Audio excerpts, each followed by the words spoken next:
آپ کو حق ہے اپنی رائے دینے کا. I respect that right.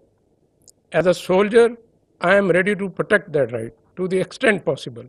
But میں یہ ضرور پوچھنا چاہتا ہوں کہ اگر آپ کا دل مطمئن ہے کہ آپ کا سپہ سالار غدار ہے، میر جعفر ہے، تو ماضی قریب میں اتنی تعریفوں کے پل کیوں باندھتے تھے آپ؟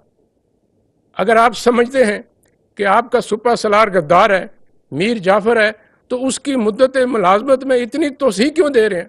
عجیب بات ہے، آپ سمجھتے ہیں سپہ سالار غدار ہے، لیکن آپ انہیں کہہ رہے ہیں کہ پوری زندگی کے لیے اگر آپ نے اس ملازمت میں رہنا ہے تو رہیں.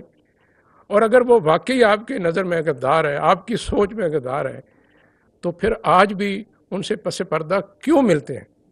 مجھے آپ کے ملنے پہ اعتراض نہیں ہے، آپ ملیے، یہ ہمارا فرض ہے اس ملک کے ہر شہری کی آواز پہ لبیک کہنا. لیکن یہ نہ کریں کہ آپ رات کی خاموشی میں بند دروازوں کے پیچھے ہمیں ملیں، اپنی آئینی غیر آئینی خواہشات کا اظہار کریں، وہ بھی آپ کا حق ہے. لیکن یہ نہیں ہو سکتا کہ دن کی روشنی میں اسی بندے کو آپ غدار کہیں.